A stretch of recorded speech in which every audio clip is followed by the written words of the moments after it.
Audiolivro.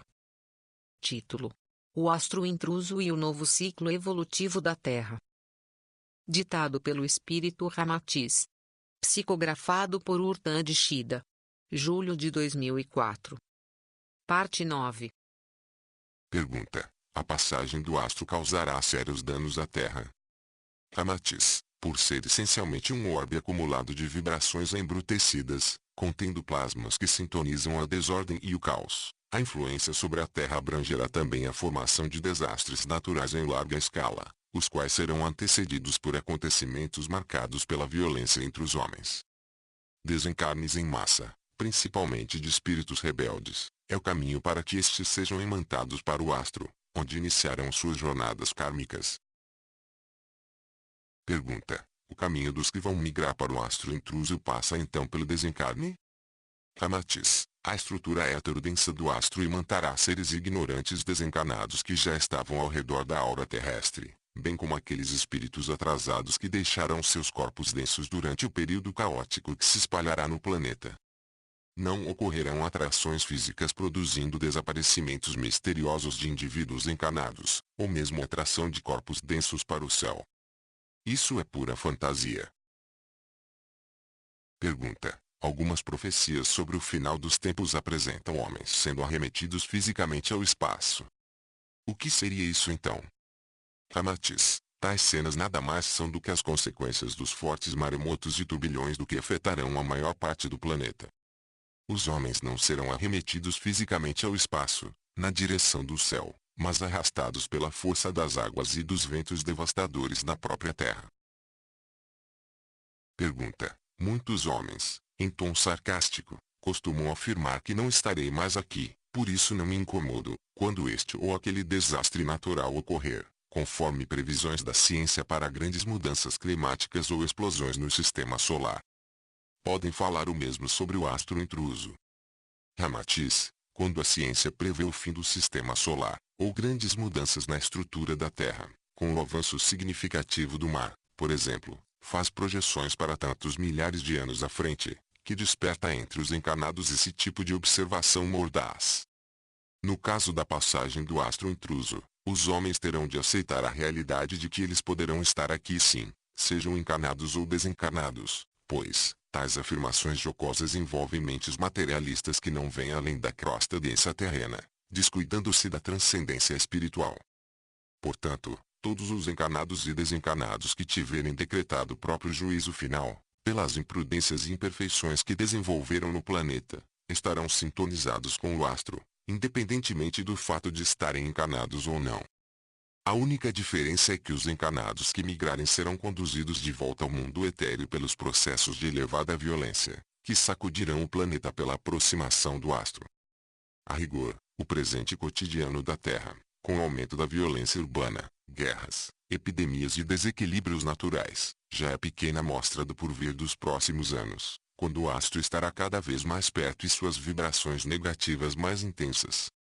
Considere-se, ainda, o fato de que inúmeros irmãos embrutecidos que desencarnaram recentemente na Terra, não terão nova chance no planeta tão cedo, estando já prontos a ingressar na esfera magnética do astro que os conduzirá embora.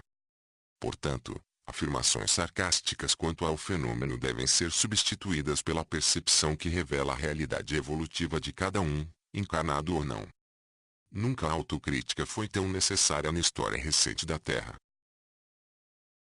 Pergunta: pode nos falar mais sobre a influência do astro sobre espíritos encarnados e desencarnados na Terra?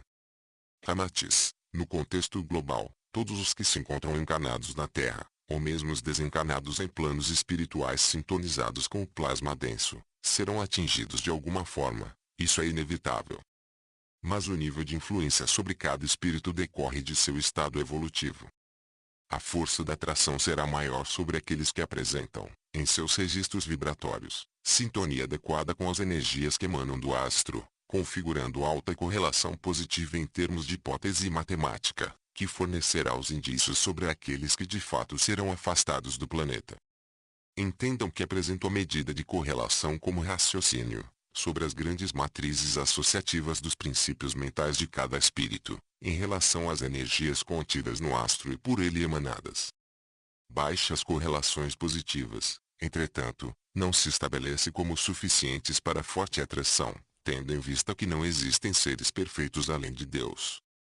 E justamente aí está o princípio que rege a regra de emigração.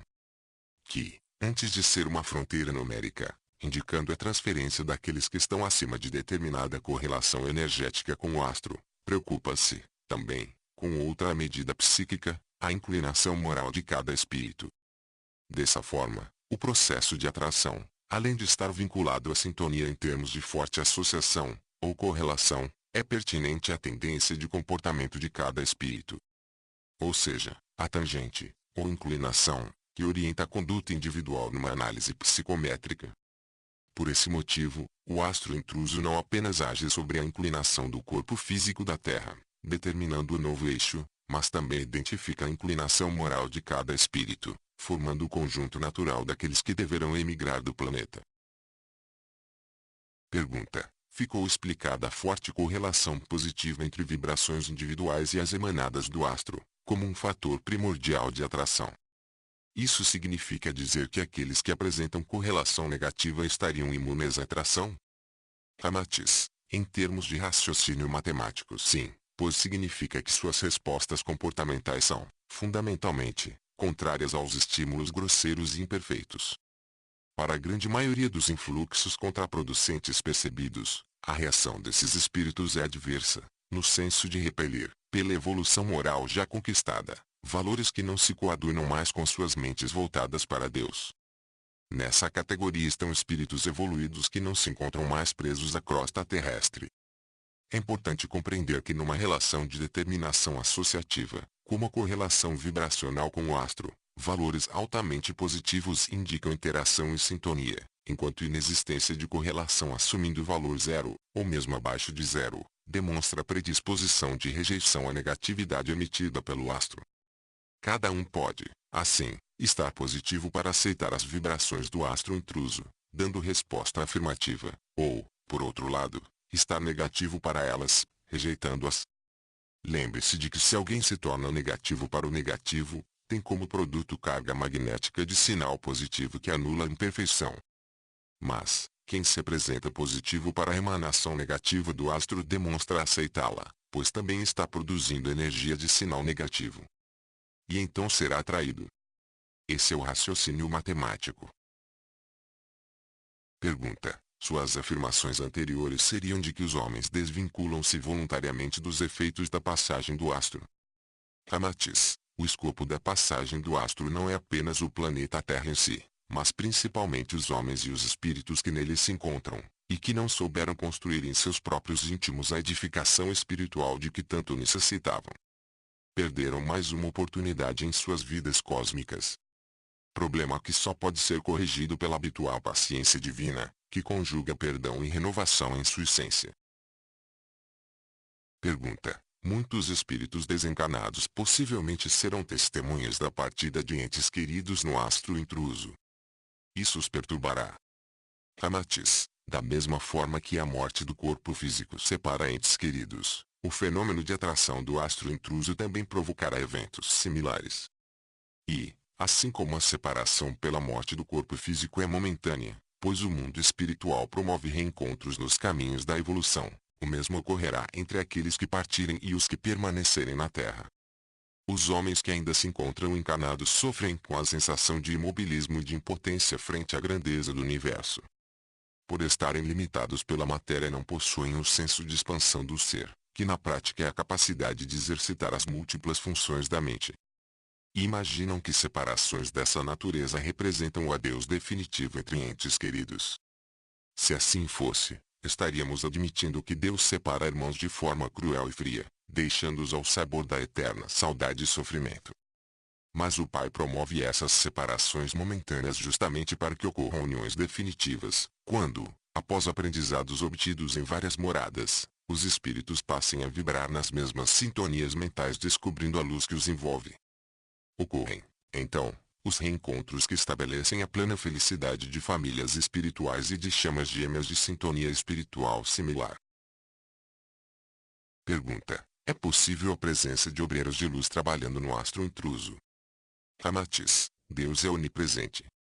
Mesmo nas trevas ele se manifesta à espera de ser descoberto, o que depende daqueles que ali vivem. E não poderia ser diferente quanto ao astro intruso. Em primeiro lugar, sua luz brilha em todos os que se encontram naquele orbe. Depois, nos que se prontificam a instruir os que ali habitam. Caso contrário, teríamos um cárcere sem guardas, ou um hospital sem médicos e enfermeiros, ou uma escola sem professores.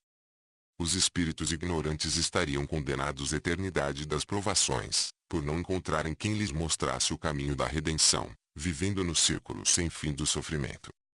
Deus não é um pai que abandona seus filhos à própria sorte. Dessa forma, a presença de espíritos de luz, em dedicado esforço energético, é primordial para que sejam executados os programas evolutivos dos que migram ou reencarnam no astro. Continua na parte 10.